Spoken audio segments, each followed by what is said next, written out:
काल मी एक डीमार्टला गेली होती आपल्याच इथं पिंपरीला पुण्याच्या. तर तिथं मला एक पर्स खूप आवडली. तर माझे हस्बंड बोलले की घे तू, तुला आवडते ना, 1000 रुपये काही मोठी गोष्ट नाही तुझ्यासाठी काही पण.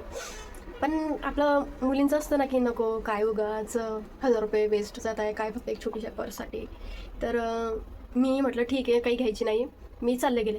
नंतर मला अचानक लक्षात आले मी एक वर्क फ्रॉम होम करत होते, 1 वर्षापासून करते. तर आता सध्या रिसेंटली नाही करते, 2-1 महिने झाले. तर त्याचे थोडे 600-700 रुपये आले होते मला. म्हणजे येत असतात थोडे 600-700 समथिंग काहीतरी येत असतात.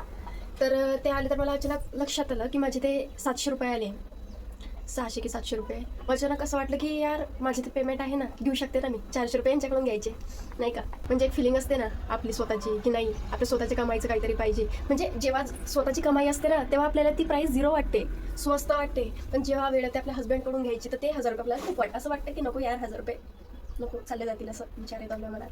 पण जेव्हा आपले स्वतःचे पैसे असतात तेव्हा आपण ही बॅग घेऊ शकतो. स्वतःचे कमाईचं असलं तर काय स्वतःवर आपण खर्च तर करू शकतो ना, इतकं काय. पण तेव्हा खरंच मला एक रिअलाईज झालं की 2 पैसे कमवते म्हणून घेऊ शकली, करत नसते तर आज ही बॅग मला भेटली नसती. क्यूट कुठे घेऊन जाईल मला काही माहीत नाही, मी आतापर्यंत असं काही शौक नाही आहे बॅग वगैरे, पण मला खूप क्यूट वाटली, छान आहे ना म्हणून घेतली.